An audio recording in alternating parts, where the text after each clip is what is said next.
ابھی کچھ سال پہلے دبئی میں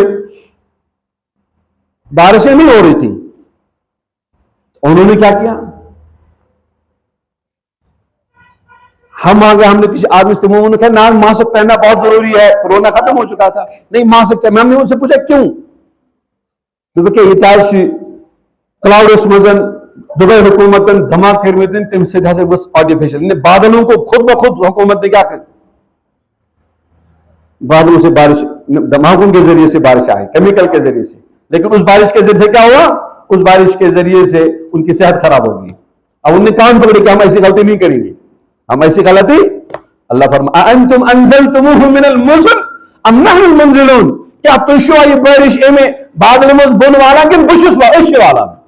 ہم ہیں جو اس بادل کو حکم دیتے ہیں بادل تو چل فلاں جگہ پہنچے گا، یہاں پہ برسنا، آگے گنہگار بس رہے ہیں انہاں آدم سے بسر، وہاں آگے اور چلو، جہاں ہم چاہتے ہیں وہاں بادل کو حکم دیتے کہ یہاں برس جا، اور جہاں چاہتے وہاں اس کو کہتے ہیں کہ آگے چلتے بنو۔ خیر، شیطان نے جو اپنا تخت پانی پہ بچھایا تھا، روایتوں میں آتا ہے کہ شیطان نے چھوٹے شیاطین سے پوچھا کہ تماشو کا پرابلم، تماشو کا مشکل، کوئی پریشانی تو نہیں ہے؟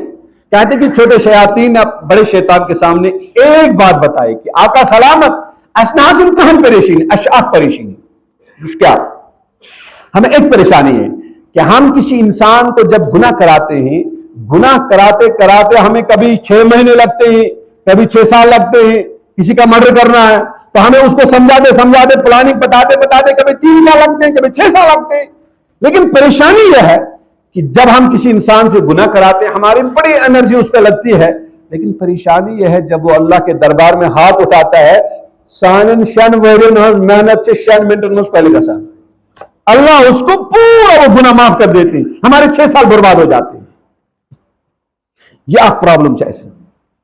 حدیث میں آتا ہے شیطان نے اپنا تخت پانی پر بچھایا، چھوٹے شیاطین کو بلایا، ان سے ان کی مشکلات، ان سے ان کی کیا پرابلم ہے پوچھی، تو چھوٹے شیاطین نے یہ بات کہی کہ ایسا آٹھ پریشانی کی جو مسلمان توبہ کرتا ہے، ہم اس کو سمجھاتے ہیں، گناہ کراتے ہیں، اس پر ہمیں کافی انرجی، ہمارے وقت ہمارا لگتا ہے، لیکن جب وہ توبہ کرتا ہے تو ہم بالکل ناکام ہو جاتے، پریشان ہو جاتے ہیں۔ تو بڑے شیطان نے چھوٹے شیاطین سے کہا اس کا بھی ایک حل ہے، اس کا بھی کیا ہے، اس کا بھی ایک حل ہے۔ اس کیا؟ جب تم کسی انسان سے گناہ کراؤ گے، جب تم کسی انسان سے گناہ کراؤ گے، گناہ کراتے وقت اس کے دل و دماغ میں اس بات کو بھی ڈال دینا کہ یہ بھی جائز ہے، یہ بھی جائز ہے، بس اتنا سا اس کو پٹی پڑا دو۔ جب پھر کیا ہوگا آقا سلامت، پھر اس سے کیا ہوگا؟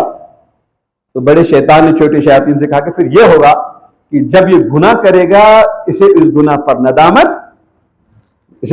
ندامت نہیں ہوگی، یہ کہتا رہے گا کیونکہ کہتے یہ بھی جائز ہے۔ مثلا پیغمبر علیہ الصلوۃ والسلام نے ارشاد فرمایا میری امت پر ایک دور ایسا آئے گا قاتل قتل کرے گا، وہ جانتا نہیں ہوگا میں نے کیوں قتل کیا، اور جس کو قتل کیا گیا اس کو بھی پتہ نہیں ہوگا مجھے کیوں قتل کیا گیا۔ نہ مارنے والے کو پتہ میں کیوں مار رہا ہوں، نہ مرنے والے کو پتہ مجھے کیوں مارا گیا ہے، مارنے والا بھی سمجھتا میں دین کا کام کر رہا ہوں، اور جس کو مارا گیا وہ بھی سمجھتا کہ یہ اللہ کے راہ میں شہید ہوا۔ کیا ہوا؟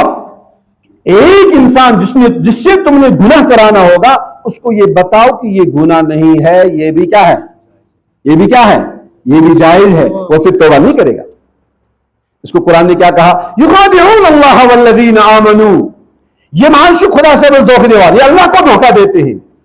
آگے ارشاد فرما یہ اللہ کو دھوکہ دینا چاہتے ہیں، وما یخدعون الا انفسهم، یمنا ہیکن اس دھوکہ دیت کہن یمن ہاچو پنن دھوکہ پانسی لگا، یمن چھ پنن دھوکہ کیا لگن، وما یشعرون، مگر امن چھن ام چیزوں شعور کہن کہ آپ دین کو دھوکہ نہیں دے رہے ہیں، آپ اپنے عمل کو دھوکہ دیتے ہیں، اپنی آخرت کو برباد کرتے ہیں۔